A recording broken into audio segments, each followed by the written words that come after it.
Hello class nine आज हम साहित्य सागर के गद्य भाग के पार्ट 4 नेताजी का चश्मा करेंगे। तो नेताजी जो हैं ये सुभाष चंद्र बोस उन्हीं को कहा जाता है और उन्हीं के आंखों पे लगे चश्मे के संबंध में एक पर ये कहानी या ये पाठ आधारित है। ये कहानी नेताजी सुभाष चंद्र बोस की मूर्ति पर लगे चश्मे की है। ये कहानी चश्मे पर आधारित है और इस कहानी में लेखक ने बताने का प्रयास किया है कि एक छोटे से कस्बे का और उसकी नगर पालिका का कार्यक्रम क्या रहता है। वहाँ एक मूर्तिकार ने संगमरमर की सुभाष चंद्र बोस की मूर्ति बनाकर मुख्य बाजार के मुख्य चौराहे पर लगा दी है। मूर्ति टोपी की नोक से कोट के दूसरे बटन तक कोई 2 फुट ऊंची है। मूर्ति खूबसूरत है, दिखने में अच्छी है और नेताजी जो हैं उसमें बड़े ही खूबसूरत भी लग रहे हैं। बस एक कमी रह गई थी उनकी उस मूर्ति में कि उनकी आंखों पर चश्मा नहीं था। आंखों पर चश्मा तो लगाया गया था लेकिन वो चश्मा जो था वो ओरिजिनल था, संगमरमर का बना हुआ नहीं था। तो ये कहानी जो है उसी चश्मे के इर्द गिर्द घूमती है, उसी चश्मे पर ये वाकया लेखक ने बांटा है अपने पाठकों के संग। लेखक ने इसके माध्यम से लेखक ने कहना चाहा है कि जब भी किसी महापुरुष या किसी नेता की कोई मूर्ति बनाई जाती है तो या उनका कोई चित्र बनाया जाता है तो ये बात हमेशा ध्यान रखा जाना चाहिए कि वो सब करते समय ये पूरी तरह से ताकीद की जानी चाहिए कि जो वो उनके वस्त्र हैं, परिधान हैं, उनके चेहरे के हाव भाव हैं, उनसे संबंधित जो छोटी छोटी बारीकियां हैं उनका पूरा ख्याल रखा जाए और उनकी कमी जो है वो बराबर नोटिस होती है और वो मूर्ति अधूरी हो जाती है या वो चित्र अधूरा हो जाता है। तो ऐसे किसी महापुरुष, किसी महान नेता की अगर उनकी पेंटिंग की जाती है या उनकी मूर्ति बनाई जा रही है तो उनकी तमाम बातों का जो बारीक से बारीक चीज़ हैं उनका पूरा ध्यान रखना चाहिए। कलाकार की उत्कृष्टता जो होती है इसी पर होती है और कि उनकी इन सब बातों का ध्यान रखा गया। तो नेताजी की पहचान उनके चश्मे के बिना अधूरी है और चश्मा नहीं तो नेताजी अधूरे। यह कमी एक चश्मे वाले ने उनके अपने काले चश्मे का एक चौड़ा सा फ्रेम उनकी आंखों पर लगाकर या उस मूर्ति पर लगाकर उस कमी को पूरा कर दिया था। तो लेकिन उसमें एक ये बात होती थी कि कुछ दिनों पर वो चश्मा जो है वो बदल जाता था, कुछ समय के अंतराल पर चश्मा बदल जाता है। कभी गोल फ्रेम का चश्मा होता है, कभी चौकोर चश्मा होता है, कभी कभी गॉगल लगा हुआ होता है। तो इस तरह से चश्मे वाला जो है वो चश्मे बदला करता है। तो एक दिन जब चश्मे वाला मर जाता है तो फिर उस मूर्ति पर कोई चश्मा नहीं होता है और ये बात लेखक को बहुत चुभती है। वो इस बात से दुखी होते हैं कि आखिर क्या होगा, कैप्टन तो मर गया, अब इस अधूरेपन को कौन पूरा करेगा। कैप्टन में इस बात को लेकर विनम्रता थी या उनके अंदर इस बात का लेकर एक पीड़ा थी या वो ये अपने नेताजी को बिना चश्मे का नहीं देख पा रहे थे, उसने कर दिया। लेकिन एक दिन फिर लेखक देखते हैं कि जब वो उस जगह पे पहुंचते हैं तो वहाँ देखते हैं कि नेताजी की आंखों पर चश्मा है और वो भी कैसा बना है, सरकंडे का बना हुआ। सरकंडा बांस होता है, बांस को छील कर बनाया जाता है या को घास होती है लंबी लंबी, उनको सरकंडा कहा जाता है। उसी से जो छोटे बच्चे अक्सर खेल खेल में बनाते हैं उस तरह से वो चश्मा बना लेता है और चश्मा होता है और उनकी आंखों पर लगा होता है। ये देखकर हालदार साहब जो हैं लेखक है, उनकी आंखों में आंसू आ जाते हैं, उनकी आंखें नम हो जाती हैं। बड़ी भावनात्मक है ये कि देश में अभी भी ऐसे युवा हैं जो अपने महापुरुषों का, नेताओं का, अपने देशभक्तों का सम्मान करते हैं। देश के प्रति उनकी भावनाएं जो हैं वो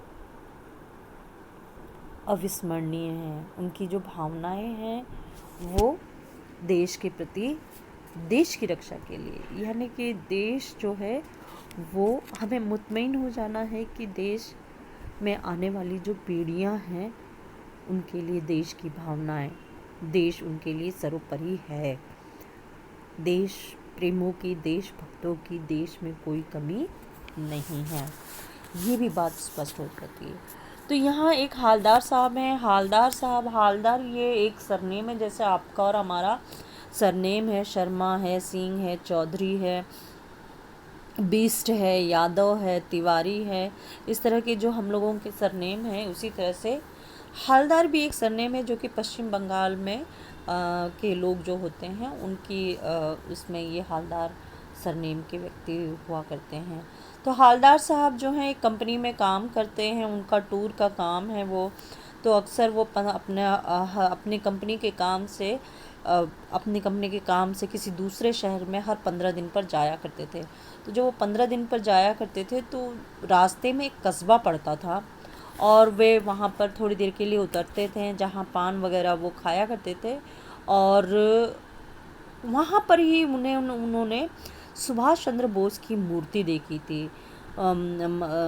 वहाँ के मुख्य चौराहा जो था, उसी चौराहे पर सुभाष चंद्र बोस की मूर्ति लगाई हुई थी, जिसका वर्णन मैंने आपको, जिसके बारे में जानकारी आपको इससे पहले दी हुई है। तो हालदार साहब को हर 15वें दिन कंपनी के काम से एक छोटे से कस्बे में जाना पड़ता था। कस्बे में एक कस्बे से गुजरना पड़ता था। तो कस्बा जो था वो उसको कस्बे के रूप में कहने के लिए वहाँ पर पक्के मकान जो थे, एक ही दो पक्का मकान था, एक लड़कों का स्कूल था, एक लड़कियों का स्कूल था, एक सीमेंट का छोटा सा कारखाना था, 2 ओपन सिनेमा घर थे। ओपन सिनेमा घर का मतलब है कि जिसकी छत नहीं होती है, वहाँ पे दिन में नहीं बल्कि रात में फिल्में दिखाई जाती है। और एक नगर पालिका थी, और ये नगर पालिका कुछ न कुछ काम किया करती थी। तो उसी नगर पालिका के किसी उत्साही बोर्ड के किसी अधिकारी ने एक बार शायद शहर के मुख्य बाजार के मुख्य चौराहे पर सुभाष चंद्र बोस की संगमरमर की एक मूर्ति लगवा दी थी। यह काम एक स्थानीय कलाकार जो स्कूल मास्टर थे, जो कि ड्राइंग मास्टर थे, उनको दे दिया गया था और उन्होंने 1 महीने में मूर्ति बनाकर वहाँ पर पेश कर दी थी। और वहाँ पर जो ड्राइंग मास्टर हैं, ये बात इससे कि सुभाष चंद्र की मूर्ति के नीचे जिस आर्टिस्ट का नाम लिखा हुआ है वो मास्टर मोतीलाल लिखा है, जो कि मास्टर एक अध्यापक हैं। अब मूर्ति जो है वो लगभग कोई 2 फुट की है। टोपी की नोक से लेके कोट के दूसरे बटन तक जो फौजी वर्दी में सुभाष चंद्र बोस जी हैं उनकी मूर्ति है, और वो पूरे बड़े खूबसूरत उसमें दिख रहे हैं। बिल्कुल उनके जो उनकी पहचान है वो उसमें दिख रही है। केवल एक चीज़ की कमी उसके अंदर जो अखरती थी वो थी कि नेताजी की आंखों पे चश्मा नहीं था। चश्मा मतलब संगमरमर का, क्योंकि मूर्ति संगमरमर की थी तो चश्मा भी संगमरमर का ही बना हुआ होना चाहिए था। लेकिन वहाँ पर शायद मास्टर मोतीलाल पेपर पर, कैनवास पर ड्राइंग किया करते थे, तो वो मूर्ति पर जो एक मूर्ति बनाकर उसमें जो बारीकी से चश्मा बनाने की जो कला है वो उसको शायद ठीक तरह से निभा नहीं पाए, और चश्मा जो है वो उनका चश्मा नहीं बना, और ऐसे में चश्मा बिना चश्मे के वो मूर्ति वहाँ पे लगा दी गई थी। तो बाद में एक कैप्टन चश्मे वाला होता है जो कि एक चश्मे बेचने का काम करता है, उसका रोजगार होता है चश्मे, वही क्या करता है कि अपने चश्मों में से एक चश्मा नेताजी सुभाष चंद्र बोस की आंखों पर लगा देते हैं, जिससे जो उनकी कमी जो थी, नेताजी की जो कमी सब किसी को भी अखरती, या वो जो अधूरापन था, तो वो अधूरेपन को इस तरह से उनकी पूरा कर देता है। तो लेखक जब वहाँ से गुजरता है, हालदार साहब जब वहाँ से गुजरते हैं, तो वो देखते हैं कि नेताजी की मूर्ति संगमरमर की है लेकिन चश्मा जो है वो ओरिजिनल है। ये देखकर उन्हें बड़ा उत्साह होता है और वो मुस्कुराते हैं। वो फिर 15 दिन के बाद में उस कस्बे से गुजरते हैं, तो वो देखते हैं कि चश्मा जो है पहली बार में चौकोर था, इस बार गोल चश्मा है। 15 दिन बाद फिर वो जब वहाँ से गुजरते हैं तो देखते हैं कि चश्मा फिर बदल गया है, उसका फ्रेम बदल गया है, उसमें कभी कभी तो गॉगल लगा हुआ होता था। तो वो जहाँ उतर कर चश्मे हालदार साहब पान खाया करते थे, उसी पान वाले से एक दिन उन्होंने पूछ लिया कि उन्होंने वहाँ वो उस पान वाले से पूछा कि हर बार चश्मा कैसे बदल जाता है। तो उसने बताया कि ये काम जो है कैप्टन चश्मे वाला करता है। तो लेखक कोई बात समझ में नहीं आती है कि कैप्टन चश्मे वाला ऐसा क्यों करता है। तो वो बताता है कि ऐसा है कि अगर ग्राहकों को चौड़े फ्रेम का चश्मा चाहिए होता है और सुभाष जी की मूर्ति पर वो चौड़े फ्रेम का चश्मा लगा हुआ होता है, तो कैप्टन चश्मे वाला वो वो वो उतार कर ग्राहक को दे देता है, और जो जिस उस समय उसके पास जो भी चश्मा उपलब्ध होता है, चाहे गोल फ्रेम का है चाहे गोबल है, जो भी उपलब्ध होता है वो नेताजी की आंख पर लगा देता है, मूर्ति पर लगा देता है। तब लेखक को वो बात समझ में आती है, लेकिन वो फिर उनके लिए फिर भी उत्सुकता होती है, वो जानना चाहते हैं कि लेकिन ओरिजिनल चश्मा कहाँ गया। तो वो पान वाला बताता है कि जो मास्टर था वो उसे बनाना भूल गया। हालदार साहब को ये बात कुछ अजीब सी लगती है और वो पान वाले से और कुछ जानना चाहते हैं। वो पूछते हैं क्या कैप्टन चश्मे वाला नेताजी का साथी था या मतलब या आज़ाद हिंद फौज का कोई सिपाही था, क्योंकि वो इस तरह का काम करता था और उसको कैप्टन भी कह रहे हैं, तो इसीलिए उनमें उत्सुकता होती है, वो पूछती है। तो जो पान वाला है वो हंसता वो कहता है कि अरे साहब, वो लंगड़ा क्या जाएगा फौज में। लेखक को पता चलता है कि वो जो कैप्टन चश्मे वाला जिसको कहा जाता है वो एक विकलांग व्यक्ति है।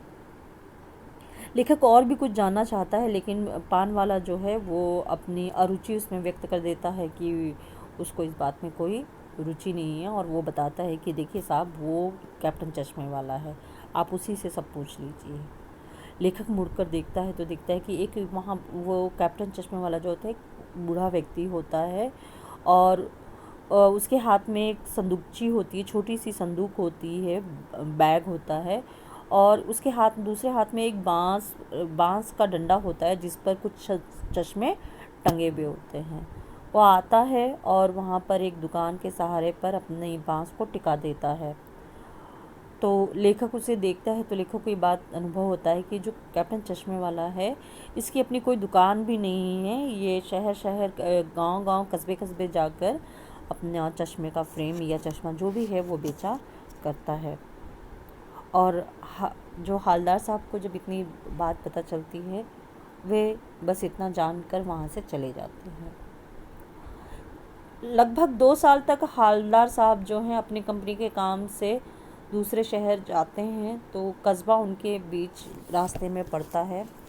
2 साल तक लेखक ने हालदार साहब देखते हैं कि चश्मे का फ्रेम बदलता रहता है, कभी कोई किसी तरह का चश्मे का फ्रेम होता है, कभी किसी तरह का होता है। वो उतरते हैं, पान खाते हैं, मूर्ति के पास जाते हैं, थोड़ी देर देखते हैं, मुस्कुराते हैं और फिर अपनी गाड़ी में बैठकर चले जाते हैं। इस तरह से 2 साल में लेखक को, हालदार साहब को आदत पड़ जाती है वहाँ उतरने की, पान खाने की, मूर्ति को देखने की, मुस्कुराने की। कौतूहल होता है उनके अंदर कि आज मूर्ति में कौन सा चश्मा होगा, 15 दिन के बाद कौन सा चश्मा दिखने के लिए मिलेगा, इन्हीं सब चीज़ों में। तो एक दिन लेखक देखता है कि बाज़ार भी बंद है और मूर्ति जी जो मूर्ति है उस पर कोई चश्मा भी नहीं है, सुभाष चंद्र जी की मूर्ति पर कोई चश्मा भी नहीं है। लेखक वहाँ से गुजरता है, फिर 15 दिन वो वहाँ से कोई नहीं होता जिससे पूछे कि भाई, और दुकानें भी बंद होती हैं। लेखक आगे बढ़ जाता है, दोबारा जब 15 दिन के बाद वो वहाँ से गुजरता है तो वो फिर उतरते हैं, पान वाले से पूछते हैं कि भाई मूर्ति पर चश्मा क्यों नहीं है। तो पान वाला वो भावुक हो जाता है, रोने लगता है, और पान वाला बताता है कि साहब, जो कैप्टन था वो मर गया है। हालदार साहब को भी बहुत दुख होता है कि कैप्टन मर गया है और नेताजी की आंखों का जो चश्मा था, अब उसे कौन लगाएगा, उस अधूरेपन को कौन पूरा करेगा। एक महान पुरुष, एक महान नेता जिसने देश की आज़ादी में देश के लिए इतना बड़ा त्याग दिया, अब उसकी इस कमी को, उसकी इस सेवा को, उसके इसको को समर्पण को कौन ध्यान रखेगा। लेखक को दुख होता है, वो वहाँ से चले जाते हैं। अगली बार जब वो वहाँ से गुजरते हैं तो वो अपने ड्राइवर से कहते हैं कि देखो इस बार हम वहाँ कस्बे में नहीं उतरेंगे, सीधे चले जाएंगे। क्यों? क्योंकि उतर कर जो सबसे बड़ी उनकी हृदय स्थली थी, जो सबसे बड़ा उनका आकर्षण का था, वो अधूरा था सुभाष चंद्र बोस का। उस अधूरे सुभाष चंद्र बोस को वो नहीं देख सकते थे और वो ड्राइवर से कहते हैं कि हम नहीं उतरेंगे। जब कस्बा आता है तो भी अपने आदत के अनुसार वो उस मूर्ति की तरफ उनकी नज़र उठती है और वो इतने आश्चर्यचकित हो जाते हैं, एकदम अपनी गाड़ी से कूद पड़ते हैं और मूर्ति के पास जाकर खड़े हो जाते हैं। देखते हैं कि मूर्ति पर, सुभाष चंद्र जी की मूर्ति पर चश्मा लगा है। वो भी चश्मा बांस से बने हुए जो सरकंडे होते हैं उनका बना हुआ चश्मा, एक छोटा सा चश्मा सुभाष जी की आंखों पर लगा दिया गया है। इस तरह से उन्हें, जो कि अक्सर बच्चे ऐसा लगाया करते हैं, ये बात उन्हें भावुक कर देती है। उनकी आंखें नम हो जाती हैं, आंखों में आंसू निकल आते हैं। यह आंसू खुशी के भी हैं, भावुक हैं, क्योंकि वो देशभक्त हैं और उन्हें ये खुशी होती है कि आज भी देश में ऐसी पीढ़ी है जो कि अपने महापुरुषों का सम्मान करती है और देश के प्रति उनके मन में, हृदय में सम्मान की भावना है, प्रेम की भावना है। देश जो है, सभी अगर नहीं है तो कुछ अगर हाथ भी अगर सुरक्षित हाथों में जाने वाले हैं। देश की रक्षा के कुछ हाथ हैं जो कि उसमें वो हाथ जाएंगे और देश सुरक्षित रहेगा।